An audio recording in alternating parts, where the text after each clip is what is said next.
एक अंग भंग करत समय रावण हो अपनी बेन सूपनखा की याद आ गई, तो क्या इसके हाथों हम अपने नाक कान कटा के जाएंगे?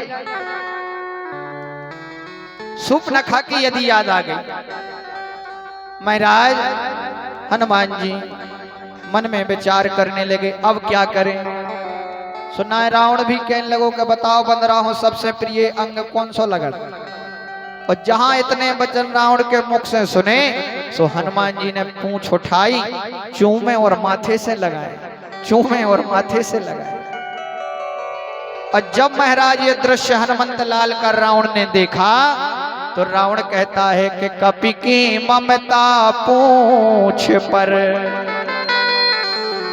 इस बंदर को सबसे प्रिय अंग उसका उसे पूंछ लगती है। और महाराज हनुमंत लाल की पूंछ से ही रावण जलता था। हनुमंत लाल की पूंछ से ही रावण जलता था। कैसे? मन में विचार करता है कि लंका हमारी, लंका मेरी और पूंछ इस बंदर की। पूंछ के महाराज दो विश्लेषण होते हैं, एक तो प्रतिष्ठा हो पूंछ कही जाती नहीं कही जाती, और एक महाराज अंग विशेष को पूंछ कहा जाता है। अबे तुम चले जाओ घर के बाहर, कोनो सियाने दादा बैठे हुए हैं उदास और निराश। तुम उनसे पूछियो कि दादा तुम इतने उदास और निराश काहे बैठे, तो वे जाई कहें कि भैया कछू ने पूछा। बोले काहे? बोले हमारी तो ये घर में कछू पूछा ही नहीं। कहते के नहीं कहते। और अब ऐसे कोनो प्रतिष्ठित व्यक्ति निकल जाए और पूछो कि भैया वे कुआ जा रहे हैं, बोले तुम नहीं जानते ने, अरे इनकी इते से लेके उतेलो पूछ है और उते से लेके इतेलो पूछ है। तो रोना भी पूछ का और प्रसन्नता भी पूछ की। महाराज आज यही रावण जो है हनुमंत लाल की पूंछ से जलता है कि लंका मेरी और पूंछ इस बानर की। तो महाराज क्या कहा कि तेल बोर पट बांध पुने, अरे पावक देह लगाए। रावण कहता है कि इस बंदर की पूंछ में आग लगा दो। महाराज जहां आग लगाने की बात कही तो हनुमान जी कहते हैं प्रभु फिर भी मैंने कुछ नहीं किया। सारे नगरवासियों ने चंदा जोड़ा, रहा न नगर बसन घृत तेला। जितने लंका के वासी थे सबने चंदा इकट्ठा किया, किसी घर से तेल आया, किसी से घी आया, किसी से कपड़ा आया। सबने महाराज चंदा जोड़ के इकट्ठा किया और मेरी पूंछ में लपेटने लगे। अब जब मेरी पूंछ में लपेटने लगे तो आज हनुमान जी की पूंछ भी महाराज लंका में बढ़ने लगी।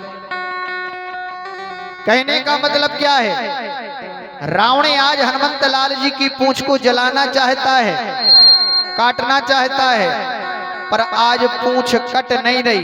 पूंछ तो लंका में हनुमान जी की बढ़ रही है। क्या हो रही? बढ़ रही। कहने का तात्पर्य यह है कि जब जब कोई दुर्जन व्यक्ति, कोई दुष्ट व्यक्ति सज्जन व्यक्ति की बढ़ती हुई प्रतिष्ठा के कदमों की जड़ों को काटता है तब तक उसकी प्रतिष्ठा महाराज कटती नहीं, बढ़ती ही चली जाती है। एक दिन काट लोगे, दो दिन काट लोगे, तीसरे दिन वो स्वयं कट जाएगा।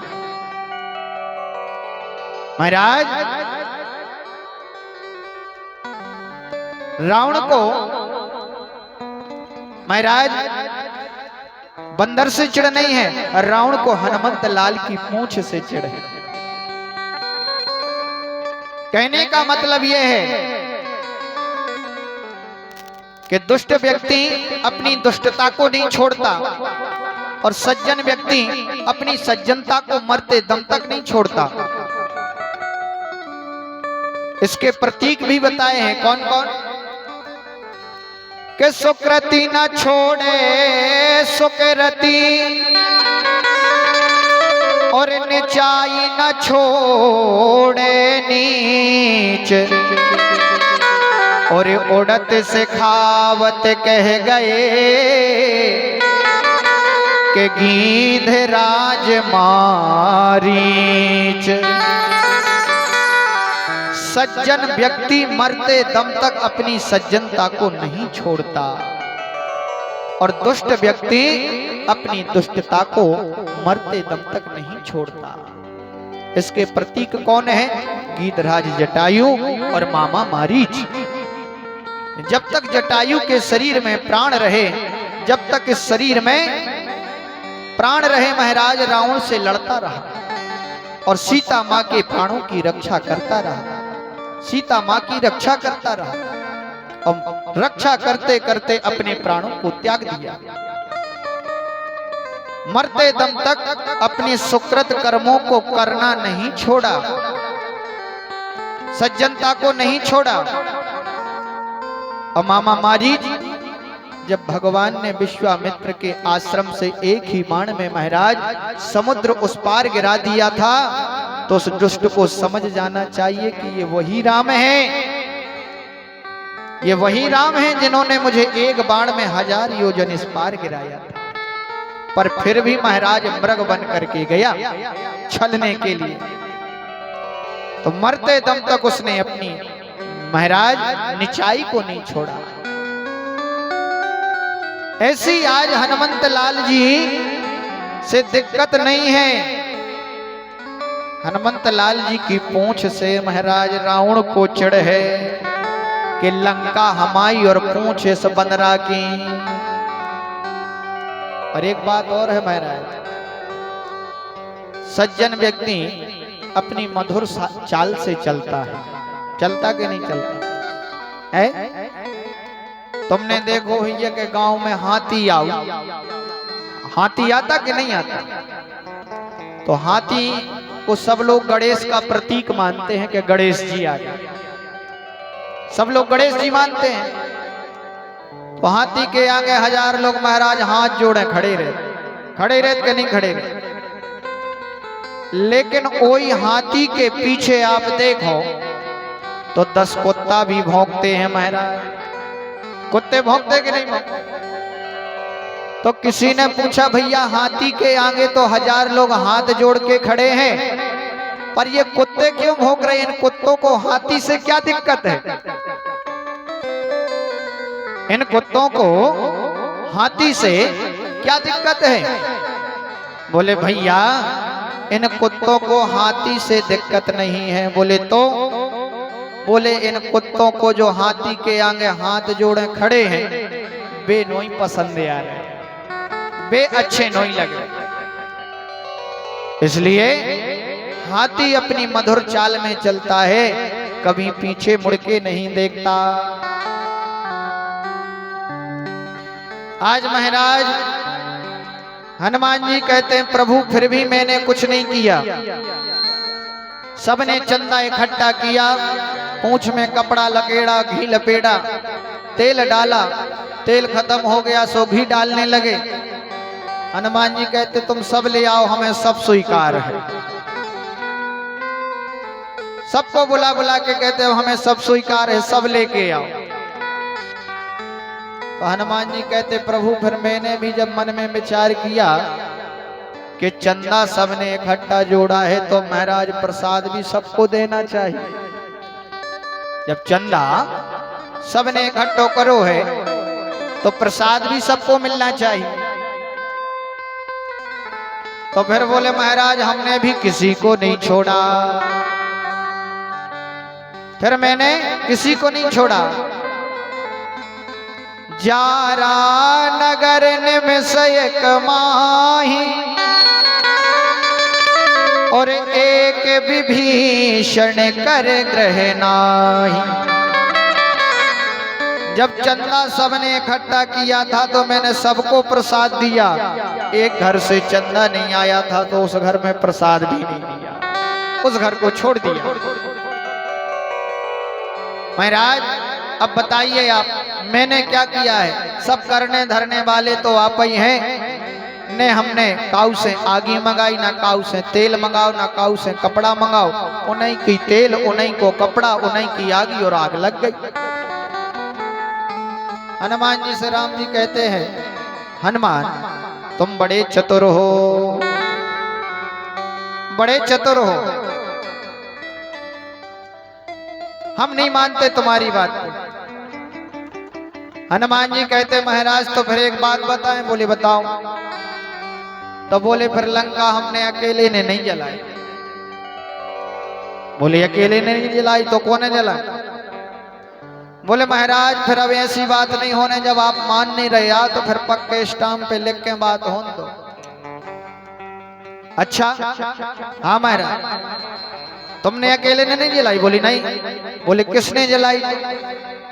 बोले महाराज तो लंका तो 6 जनों ने मिलके जलाई है।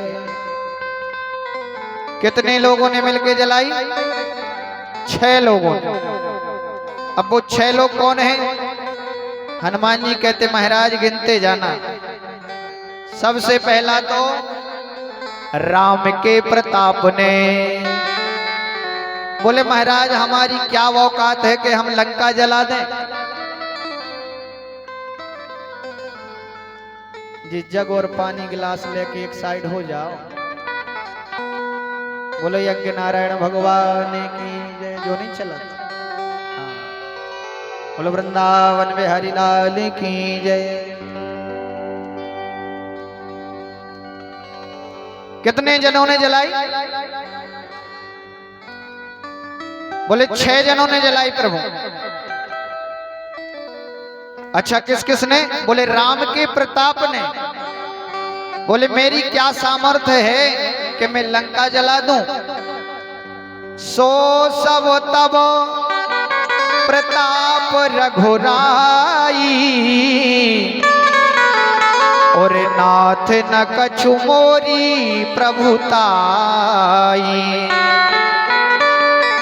मेरी क्या सामर्थ्य है प्रभु के मैं लंका को जला दूं? ये तो सब आपका ही प्रताप है।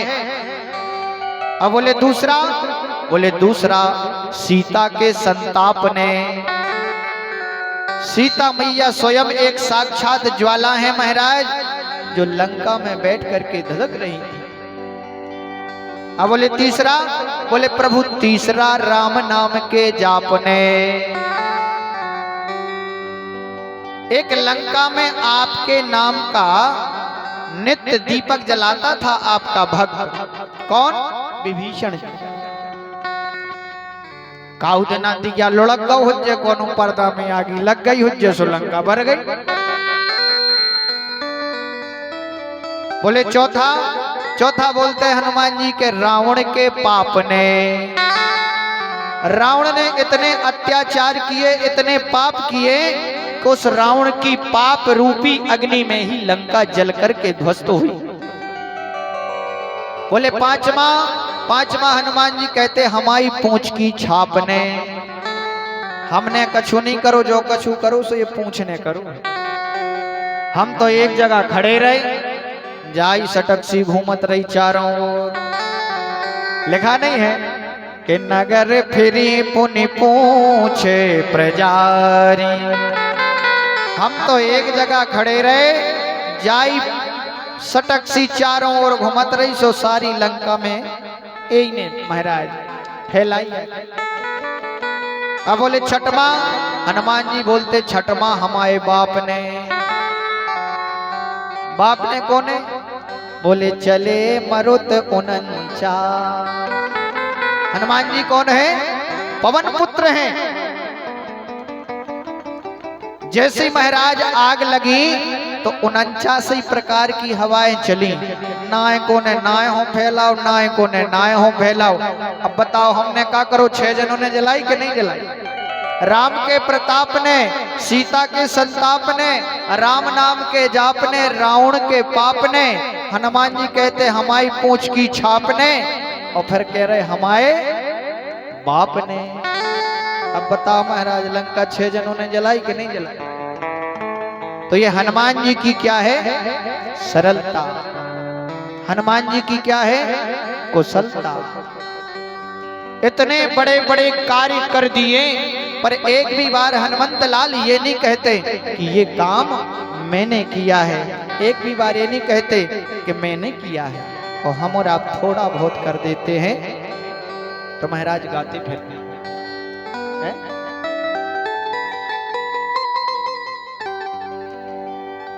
महाराज इसलिए जीवन में कहा है कि जीवन का क्या ठिकाना, जीवन का क्या ठिकाना, अरे माया है आने जाने। और जीवन में अभिमान नहीं करना तो दिल की जिंदगानी, अभिमान नहीं करना तो दिल की जिंदगानी, अभिमान नहीं करना तो दिल की जिंदगानी, अभिमान नहीं करना तो दिल की जिंदगानी। जीवन का क्या ठिकाना, माया है आने जाने। जीवन का क्या ठिकाना, माया है आने जाने। अभिमान नहीं करना तो दिल की जिंदगानी, अभिमान नहीं करना तो दिल की जिंदगानी। हरि बोल, दोनों हाथ।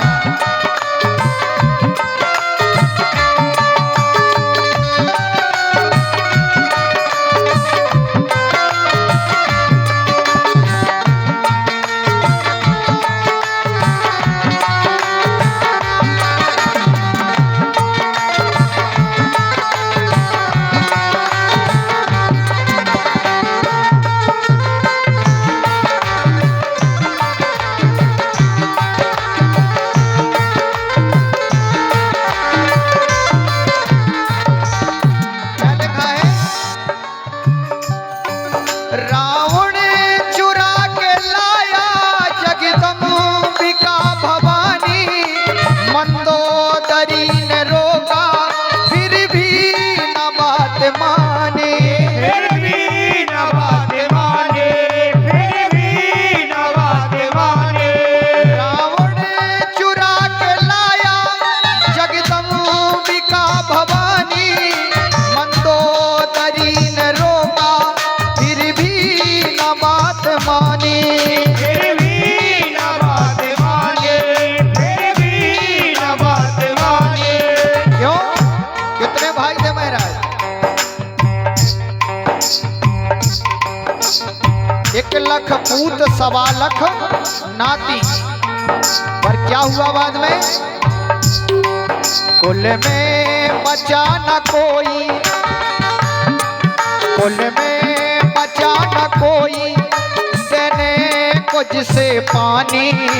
अभिमान नहीं करना तो दिल की जिंदगानी, अभिमान नहीं करना तो दिल की जिंदगानी, अभिमान नहीं करना तो दिल की जिंदगानी, अभिमान नहीं करना तो दिल की जिंदगानी। हरि बोल, दोनों हाथ।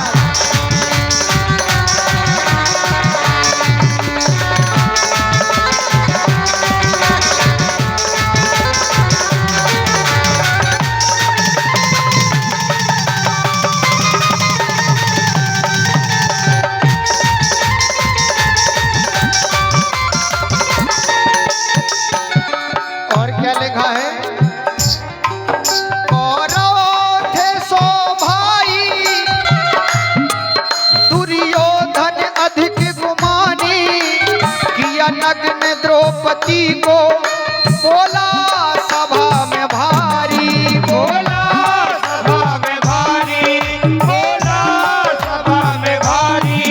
कौरव थे 100 भाई, दुर्योधन अधिक गुमानी, किया नग्न द्रौपदी को बोला सभा में भारी, बोला सभा में भारी,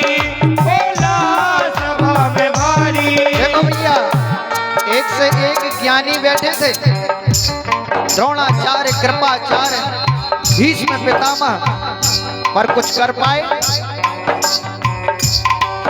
गुरु द्रोण भीष्म की भी, गुरु द्रोण भीष्म की भी सारी अकल हैरानी, अभिमान नहीं करना तो देगी जिंदगानी, अभिमान नहीं करना तो देगी जिंदगानी, अभिमान नहीं करना तो देगी जिंदगानी, अभिमान नहीं करना तो देगी जिंदगानी। जीवन का क्या ठिकाना माया है आने जाने, जीवन का क्या ठिकाना माया है आने जाने, अभिमान नहीं करना तो देखी जिंदगानी, अभिमान नहीं करना तो देगी जिंदगानी, अभिमान नहीं करना तो देखी जिंदगानी, अभिमान नहीं करना तो देखी जिंदगानी, जीवन का क्या ठिकाना, कोई ठिकाना नहीं है महाराज। इसलिए कहा है कि अपनी बिगड़ी बना ले बाबरे, जिंदगी का ठिकाना नहीं, कि एक पल तो हरि के गुण गाले, ये बच के दुनिया में आना नहीं, कि अपनी बिगड़ी रे, अपनी बिगड़ी रे। इसलिए महाराज अभी भी समय है, अभी भी महाराज भगवान ने अवसर दिया है, जितना जीवन निकल गया निकल जाने दो, कम से कम अब प्रभु का स्मरण करो। आज महाराज भगवान ने इंद्र के अभिमान को चूर चूर किया। इसलिए जब अभिमान इंद्र का नहीं भगवान ने बचने दिया, अभिमान भगवान ने अर्जुन का नहीं बचने दिया, अभिमान भगवान ने भीम का नहीं बचने दिया, अभिमान भगवान ने दक्ष का नहीं बचने दिया, तो हम और आप तो साधारण से मनुष्य हैं, हम किस बात का अभिमान करते हैं? किस बात का करते हैं है? इसलिए जीवन में सरल बने रहो, सरलता पर चलो तो प्रभु का साक्षात्कार जल्दी हो जाएगा। इंद्र लज्जित हुआ और प्रभु के चरणों में आया और प्रभु के चरणों में आकर के क्षमा मांगी, प्रभु हमें क्षमा करो, आपके स्वरूप को हम नहीं जान पाए। आगे चल के महाराज सुखदेव जी कहते हैं, राजा परीक्षित जोन ये 7 दिन वर्षा हुई, ये 7 दिन का जल कहाँ गया? सारे ब्रजमंडल में देखा कि धूल उड़ती दिखाई पड़ रही है। बोलिए जल कहीं और नहीं गया, इस जल को अगस्त ऋषि जी पान कर गए थे। एक युग में पाए थे भोजन और एक युग में पियो तो जल। त्रेता में पाए भोजन और द्वापर में पियो जल। महाराज इंद्र लज्जित हुआ, स्तुति की, विशुद्ध सत्वम तब धाम शांतम, मायामयोयम गुण समो प्रवाह। इंद्र कहता है कि प्रभु आप विशुद्ध सत्य हैं, शांत स्वरूप हैं, शांति के धाम हैं। माया आपकी दासी है, आप माया में नहीं नचते, माया को आप नचाते हैं। और ये सत्य बात है, जो माया में नचे वो जीवात्मा, और जो माया में रहकर ना नाचे वो महात्मा, और जो माया को नचावे वही है परमात्मा। तो आज प्रभु आप विशुद्ध सत्य हैं, शांत स्वरूप हैं, शांति के धाम हैं, और हमें मालूम है कि आपका अवतार भी हम जैसे अभिमानियों का अभिमान चूर करने के लिए हुआ है। सो मैं आपकी शरण में पड़ा हूं, मुझे अपनी शरण में लीजिए। और कहते हैं महाराज 7 दिन मूसलाधार वर्षा हुई, 56 भोग लगते भगवान। ये क्यों लगाए जाते हैं? क्योंकि महाराज 7 दिन तक भगवान ने कुछ नहीं पाया। तो भगवान की सेवा कितने दिन टाइम होती है? अष्टयाम सेवा होती है। बिहारी जी में जाओगे अष्टयाम सेवा होती है, 8 बार पाते थे। तो 7 दिन आ नहीं पाओ तो 7 ही 8 ही 56, इसे भी 56 भोग एक दिन इकट्ठे लगाए। बोलो यज्ञ नारायण भगवान की जय। ऐसी मधुर लीला करते हैं मेरे गोविंद महाराज, ब्रजवासियों को आनंद देते हैं।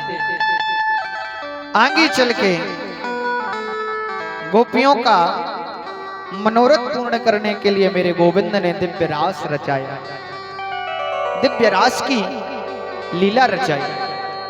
सुखदेव जी बोले राजन, परीक्षित ने प्रश्न किया कि लीला किस प्रकार से की महाराज, जरा मुझे विस्तार से बताइए, रास कैसे रचाया? ये रास लीला कोई काम की लीला नहीं है महाराज, ये रास लीला काम पर विजय प्राप्त कराने वाली लीला है। श्रीमन्नारायण नारायण नारायण, श्रीमन्नारायण नारायण नारायण। ऐसे नहीं महाराज, दोनों हाथ खड़े करके आज और कल का और है आनंद, गिने चुने तो श्रोता ही हो। दोनों हाथ खड़े करके ये भजमय नारायण नारायण नारायण, भजमन नारायण नारायण नारायण, लक्ष्मी नारायण नारायण नारायण, लक्ष्मी नारायण नारायण नारायण, श्रीमन्नारायण नारायण नारायण। सुनेंगे हम गाते हो के? भजमन नारायण नारायण नारायण,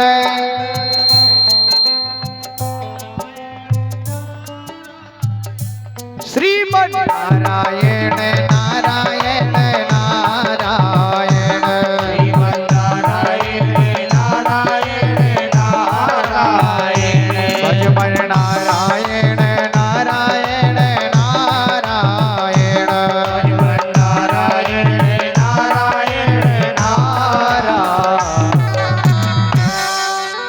अरे जो नारायण नाम लेते हैं,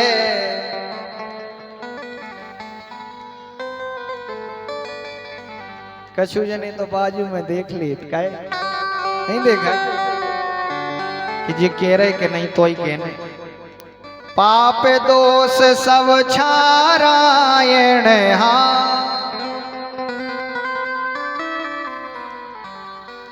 भजमन नारायण नारायण नारायण। महाराज जीवन में जो ही संगे जाने हैं और कछु नहीं जाने, क्योंकि कफन में जेब भी नहीं होता। होता है क्या है? अच्छा तुमोर ने देखो हुई है कि जब आदमी मर जा सो पैसा खूब बरसाऊ, नहीं बरसाऊ काय बरसाऊ, पैसा काय बरसाए जा? पैसा फेंकत का नहीं फेंकत, फूल फेंकत, पैसा फेंकत, फेंकत का नहीं फेंकत है? पैसा काय फेंके जा? जे पैसा इसे फेंके जात कि मानो उ जीव से पैसा फेंक के कई जा रही हो। संत महात्माओं ने अर्थ निकाला कि रे भैया तूने जीवन में इतना कमाया है कि आज तुझे खुद नहीं है पता कि तू कितना इकट्ठा करके रख गया। तेरा कमाया पैसा आज तेरे ऊपर ही फेंक रहा हूं। तुझ में यदि ताकत हो तो एक सिक्का यहां से वहां ले जाके बता, क्या कोई ले जा पाया? ले जा पाया क्या? कोई नहीं ले जा पाया। केवल और केवल साथ में जाएगा आपके द्वारा किया हुआ अच्छा कर्म और आपके द्वारा किया हुआ बुरा कर्म, दो के अलावा कुछ नहीं जाता और कुछ नहीं जाता। कर्म प्रधान विश्व करी राखा, जो जस करहि सो तस फल चाखा। कर्म की प्रधानता है। आज महाराज सुखदेव जी कहते हैं, राजा परीक्षित, भगवान ने दिव्य रास लीला रचाई। कैसे रचाई? ध्यान से सुनिए। भगवान पिता रात्रि सरिदोत्फुल्ल मल्लिका, अभीक्षणक तुम मनाश्चक्रे, योग माया मुपाश्रते।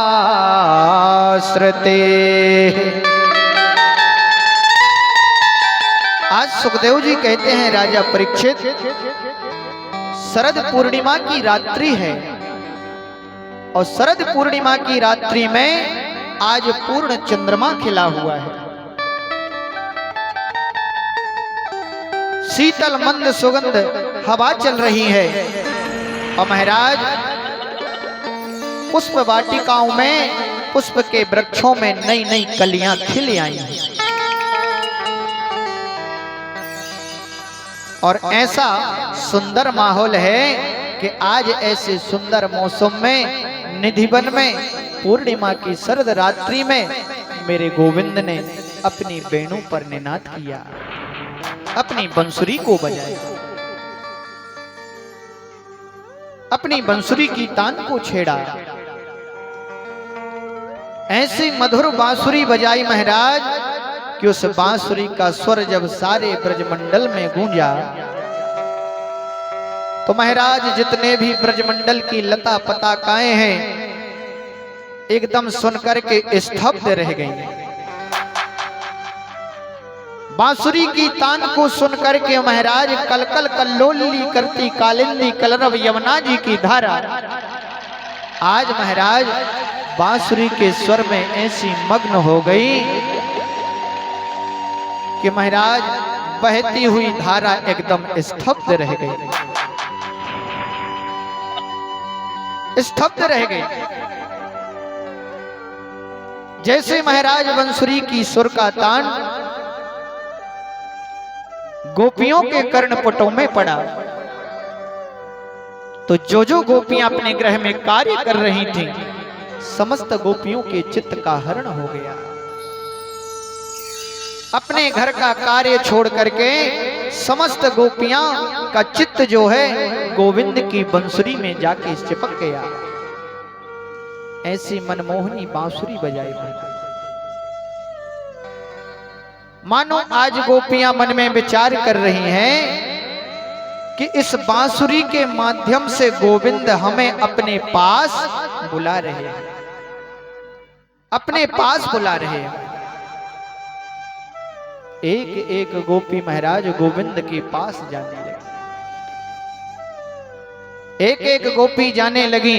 कोई अपने ससुर के भोजन पवा रही थी, कोई अपने पति के चरण दबा रही थी, तो महाराज अपने काम की सुध भूल करके और बंसुरी की तान को सुन करके उसी ओर खींचने लगी।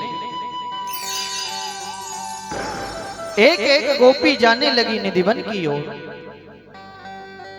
एक गोपी तो जा रही थी महाराज, तो उसके पति ने दरवाजा लगा दिया, बोले कहीं नहीं जाना है।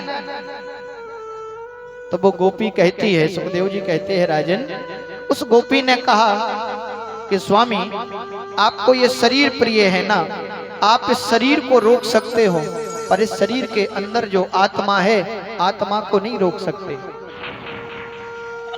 तो उस गोपी ने तो शरीर ही छोड़ दिया और आत्म स्वरूप होकर के निधिवन की ओर निकल पड़ी महाराज। और जैसे ही निधिवन की ओर गई, समस्त गोपियां गोविंद की मधुर तान में मन मुग्ध है। जैसे गोपियों को गोविंद ने देखा तो आज स्वागत करते हैं। स्वागतम वो महाभाग ब्रूतागमन कारणवो। गोविंद कहते हैं अरे गोपियों आओ, तुम्हारा स्वागत है, आओ तुम्हारा स्वागत है। स्वागत भी करते हैं महाराज, और स्वागत के बाद कहते हैं कि ये बताओ क्यों आई हो। अब जरा मन में विचार करो, तुम्हें कोई बुलावे और बुलावे के बाद स्वागत करे और फिर कहे कि बताओ क्यों आए हो, कैसा लगेगा? आज मेरे गोविंद स्वयं बुलाते हैं, बंसुरी की तान बजा करके स्वागत भी करते हैं और महाराज बाद में कहते हैं कि क्यों आई हो। जहां ये कहा कि क्यों आई हो तो एक गोपी तो महाराज दाहिने अंगूठे से पृथ्वी को कोरोंतती है, मानो पृथ्वी से कहना चाहती है कि हे धरणी मैया, जिस समय मेरे गोविंद ने ये कहा कि क्यों आई हो, उसी समय फटकर तुमने मुझे गोद में क्यों नहीं समा लिया। आज महाराज गोविंद गोपियों की परीक्षा लेते हैं। आज प्रेम की परीक्षा है कि आखिर गोपियां मुझसे कितना प्रेम करती हैं। कन्हैया कहते हैं कि तुम कैसी पतिव्रता नारी हो, इस जंगल में अकेली चली आई, क्यों आई हो? क्या रात्रि के पूर्णिमा के चंद्रमा के दर्शन करने आई हो? बोले ना। अच्छा तो इस निधिवन के सौंदर्यता की दर्शन को करने आई हो? बोले ना। तो फिर क्यों आई हो? तुम्हें जरा भी शर्म नहीं आई, जरा सी भी लज्जा नहीं आई, अपने घर वालों को, सगे संबंधियों को छोड़ करके, अपने पतियों को छोड़ करके और इस जंगल में चली आई? तुम कैसी पतिव्रता नारी हो? थोड़ा सा भी विचार नहीं किया।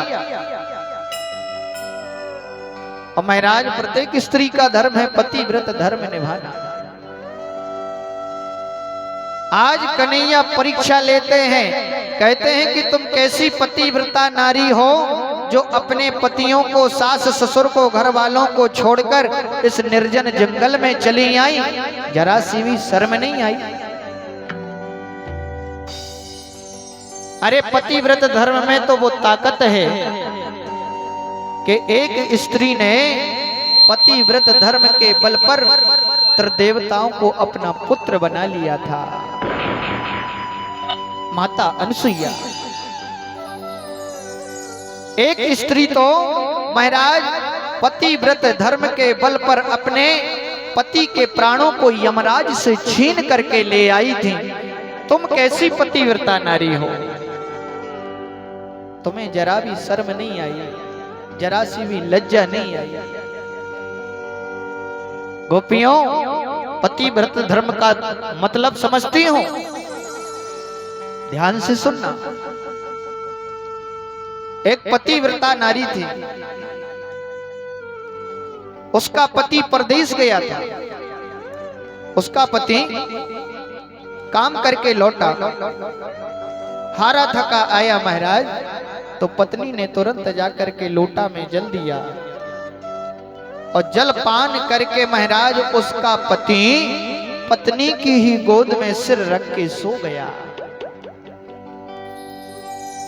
और देखा कि थोड़ी दूर आगे अग्नि की भट्टी जल रही है और उसी अग्नि की भट्टी के पास उसका बालक खेल रहा है। अब वो स्त्री मन में विचार करती है कि यदि मैं अपने पुत्र को बचाने जाती हूं तो मेरे पति जाग जाएंगे, और मेरे पति जाग गए तो मेरा पतिव्रत धर्म नष्ट हो जाएगा। और आज यदि मैं पति को नहीं जगाती तो एक ही पुत्र है, एक लौती संतान है, आज यदि नहीं जगाती तो आज निपुती होना पड़ेगा। केवल एक ही बालक है, निपुत्री बनना पड़ेगा। अब वो पत्नी पतिव्रता नारी ऐसे धर्म संकट में कि आज यदि पुत्र को बचाती है तो धर्म नष्ट होता है, और धर्म की रक्षा करती है तो पुत्र हाथ से जाता है। कन्हैया कहते हैं गोपियों, उस पतिव्रता नारी ने पता है क्या किया? उस पतिव्रता स्त्री ने एक ही मन में संकल्प किया कि भले ही पुत्र एक है, भले ही मर जाए, पर अपना धर्म नष्ट नहीं होने दूंगी, अपना धर्म नष्ट नहीं होने दूंगी। और देखते ही देखते महाराज पति को नहीं जगाया, उसी के आंखों के सामने उसका पुत्र और अग्नि की भट्टी में कूद गया। अब जरा विचार करो, जिस मां का एक लौता पुत्र हो, एक लौती संतान हो, एक लौती संतान हो और उसके आंखों के सामने अग्नि के कुंड में कूद जाए, जानते हुए भी ना बचा पाए, तो उस मां की ममता पर क्या गुजर रही होगी? उसे कैसा लग रहा होगा? मां की ममता से महाराज करुणा के अश्रु गिरे आए, और जैसे ये अश्रु गिरे तो महाराज उसका पति जाग गया। बोले देवी क्या बात है, तुम रो क्यों रही हो? अरे क्या हो गया, मुझे भी बताओ। बोले महाराज अपना जो पुत्र था ना, वो देखते ही देखते अभी मेरे आंखों के सामने अग्नि की भट्टी में कूद गया है, तुमने बचाया नहीं। स्वामी बचा तो लेती, पर उस समय आप मेरी गोद में शयन कर रहे थे, और आपको मैं जगाती तो मेरा पतिव्रत धर्म नष्ट हो जाता, आप जाग जाते तो मेरा धर्म नष्ट हो जाता। मैंने सोचा पुत्र भले ही चला जाए, पति का अवलंब है, पुत्र और हो जाएंगे, पर धर्म एक बार नष्ट हो गया तो दोबारा नहीं मिलेगा। उसके पातित्य व्रत धर्म को देख करके उसका पति प्रसन्न हो गया। कहता है देवी धन्य है तुम्हारा ये धर्म, धर्म है तुम्हारा ये व्रत, जो तुमने अपनी इकलौती संतान को भी अपने धर्म के प्रति त्याग दिया। पर देवी यदि आज तुमने धर्म की रक्षा की है ना, तो आज धर्म को तुम्हारे पुत्र की भी रक्षा करनी पड़ेगी। अरे जरा जाकर देखो तो पुत्र बचा भी है कि जल गया। कन्हैया कहते हैं गोपियों, जैसे ही वो पतिव्रता नारी उस अग्नि की भट्टी के पास जाती है, तो उसने क्या देखा कि उस धधकती हुई अग्नि की ज्वाला में उसका पुत्र आज ऐसे खेल रहा है जैसे पुष्पों में खेल रहा हो, ऐसे खेलता दिखाई पड़ रहा है। यह है पतिव्रत धर्म। पतिव्रत धर्म के बल पर आज उसका पुत्र अग्नि में भी ऐसे खेलते दिखाई पड़ रहा जैसे पुष्पों में खेल रहा। एक ही धर्म एक व्रत नेमा, और काय बचन मन पति पद प्रेमा। प्रत्येक स्त्री का एक ही धर्म, एक ही कर्म, एक ही पूजा, एक ही पाठ, एक ही जप, एक ही तप, पति के चरणों की सेवा, चाहे कैसा भी। महाराज आज गोपियों से कहते हैं, गोपियों तुम कैसी पतिव्रता नारी हो, तुम्हें जरा सी भी शर्म नहीं आई, तुम्हें जरा सी भी लज्जा नहीं आई, अपने पतियों को छोड़ करके, सास ससुर को छोड़ करके इस जंगल में चली आई। एक गोपी चुपचाप खड़ी थी महाराज, और चुपचाप खड़ी खड़ी महाराज मन में विचार करती है कि आज यदि मैंने इनको संकेत नहीं दिया तो ये ऐसे ही सुनाते रहेंगे और ऐसे ही हम सुनते रहेंगे। कन्हैया कहते हैं गोपियों, तुम्हारी कुछ समझ में आया कि नहीं? गोपियां कहते हैं कन्हैया हम तुम्हारी बात समझ रहे हैं, पर जैसी पतिव्रता स्त्रियों का जो उपदेश आप हमें कर रहे हैं, कथा हमें सुना रहे हैं, ऐसी दो चार कथाएं हम भी जानते हैं। ऐसी दो चार कथाएं हम भी तुम्हें सुना सकते हैं। अच्छा, हाँ महाराज, अच्छा तो बताओ। बोले महाराज जैसे आपने कहा कि एक पतिव्रता नारी थी, ऐसी एक और पतिव्रता नारी थी। उसका पति परदेश गया था। पत्नी ने कहा महाराज आप कब तक लौटोगे? बोले मुझे 1 महीना लग जाएगा। पढ़ी लिखी नहीं थी, तो दीवाल पर महाराज लाइनें खींच दी, और जैसे ही लाइनें खींची बोले एक एक मिटाते जाना, जिस दिन लास्ट बचे तो समझ जाना मैं आने वाला हूं। वो स्त्री महाराज रोज पूजा करे, चित्रपट की दीवार पर चित्र बना है अपने पति का, उसकी पूजा करती है और रोज एक एक लाइन मिटाती जाती। पर जैसे ही लास्ट दिन आया, कन्हैया से कहती हैं गोपियां कि प्रभु लास्ट दिन जैसे ही आया और वो स्त्री पुनः पूजा करने बैठी, उसी समय उसका पति दरवाजे पर आ गया। कन्हैया कहते हैं तो बोले गोविंद अब हम आपसे ये पूछना चाहते हैं कि उस पतिव्रता नारी को जो उसका असली पति दरवाजे पर आ गया है, उसकी पूजा करनी चाहिए या जो उसका नकली पति चित्रपट में दीवार पर लगा है उसकी पूजा करनी चाहिए? भगवान कहते हैं कि चित्रपट में क्या रखा, अब जब उनको असली पति दरवाजे पे आ गो तो असली पति की पूजा करनी चाहिए। गोपियां कहते हैं गोविंद आपको समझे? बोले क्या? बोले हम भी आपसे यही कहना चाहते हैं कि ये जो संसार के पतियों की हमें आप उपदेश कर रहे हो ना, ये संसार के जितने पति हैं ये सब हमारे लिए नकली हैं। केवल असली प्राणनाथ तो आप ही हमारे हैं, असली प्राण पति तो केवल आप ही हमारे हैं।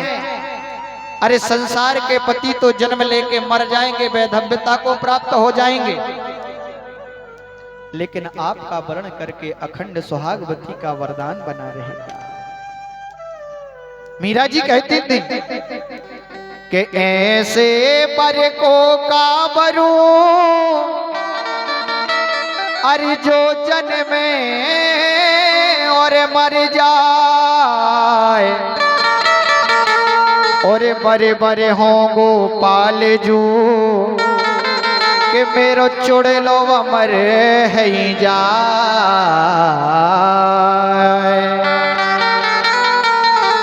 मीरा जी कहती थी ऐसे वर को क्या वरूं जो जन्म ले और मर जाए, पति तो उसे बनाऊंगी जिसका वर्ण करने के बाद अखंड महाराज सुहागन का वरदान बना रहे। मेरे तो गिरधर गोपाल दूसरो न कोई, और जाके सिर मोर मुकुट मेरो पति सोई। ना अन्यम न जाना मैं किसी और को नहीं जानती। मीरा जी महाराज बहुत विचित्र नारी थी, जिसने अपने पति को ही कह दिया कि मैं ऐसे पति का क्या करूं जो जन्मे और मर जाए। केवल महाराज एक सरलता पर मीरा जी के और प्रभु रीझ गए थे कि मंदिर जाती मीरा को अरे सावरियो मिल गयो री, के गिरधर जादू कर गए। केवल एक छोटे से सरल स्वभाव पर रीझ गए थे। जो मीरा जी के पिताजी थे ना, दूधा जी महाराज, केवल और केवल कहा एक दिन बीमार पड़ गए कि जाओ भगवान को भोग लगाया। मीरा जी तो इतनी सरल थी कि भगवान भोग सही में पाते हैं। तो दूध का कटोरा लेकर के मीरा गई और मंदिर में जाके रख दिया और पर्दा लगा दिया।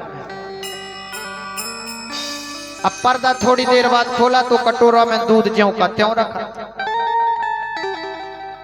तो महाराज जैसे ही देखा तो आज मीरा कहती है कि ओ गिरधारी गोपाल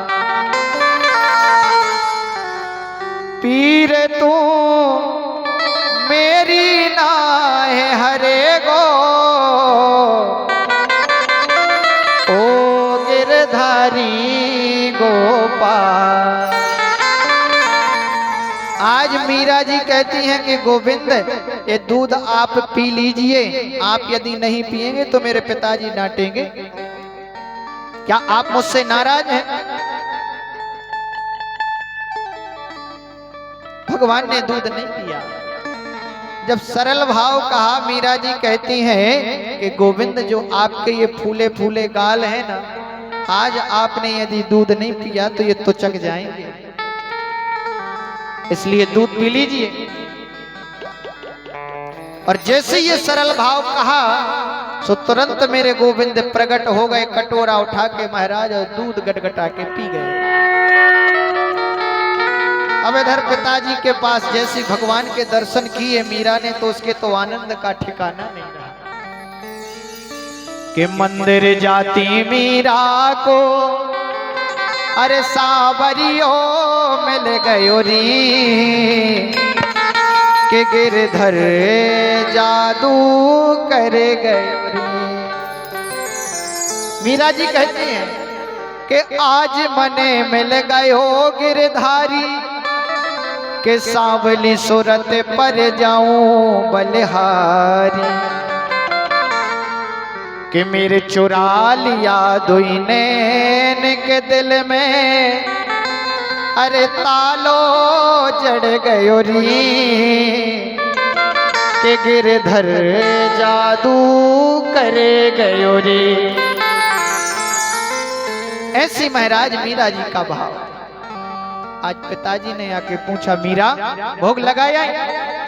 बोले भोग तो लगाया। बोले तो ला प्रसाद दे, कहाँ है? मीरा जी तो कहती हैं पिताजी आज तो कुछ नहीं बचा। बोले क्यों? बोले आज तो गोपाल जी ने पूरा दूध पान कर लिया। दूधा जी को लगा कि ये झूठ बोलती है, मुझे लगता है कि इसने ही दूध पी लिया है, भोग नहीं लगाया। तू झूठ बोलती है, भगवान भी कभी दूध पीते हैं। अब महाराज एक पुजारी के भाव से यदि भोग लगाएंगे तो भगवान कभी नहीं पाएंगे, क्योंकि भगवान को यदि आप भोजन पवाते हैं तो भगवान भोजन पाते भी। भगवान जैसे आप सोते हैं भगवान वैसे भी सोते हैं। आज दूधा जी ने गांव के लोगों को इकट्ठा कर लिया कि मेरी पुत्री होकर के मुझसे झूठ बोलती है कि भगवान ने दूध पी लिया। आज मीरा जी ने से पिताजी कहते कि मेरे सामने चल ले जा दूध और मेरे सामने पिला। कैसे पीते हैं? एक कटोरा में दूध लिया और ले जाके महाराज सामने रख दिया। और मीरा जी महाराज सामने खड़ी हो गई और कहती हैं, ओ गिरधारी गोपाल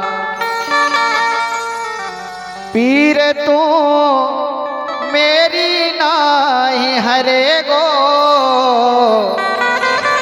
ओ गिरधारी गोपाल। आज मीरा जी कहती हैं प्रभु जैसे आपने पहले दूध पी लिया था आज पूरा गांव सामने जुड़ा है। आज आपके अलावा मेरी कोई साखी भरने वाला नहीं है, इसलिए आइए और इस दूध को पान कीजिए।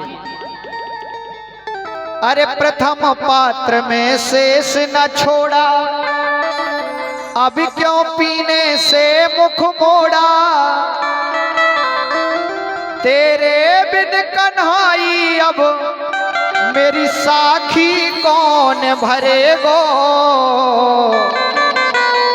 ओ गिरधारी गोपाल, पीर तू मेरी नाही हरे गो,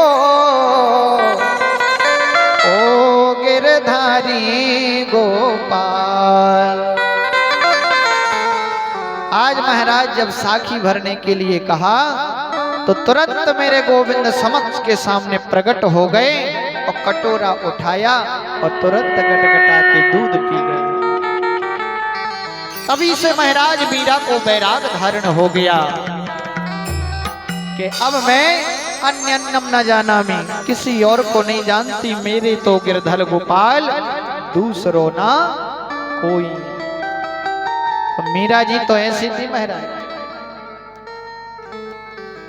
ऐसी आज गोपियां कहती हैं कि संसार के जितने पति हैं सब हमारे लिए नकली हैं, असली प्राण पति तो केवल आप ही हमारे हैं।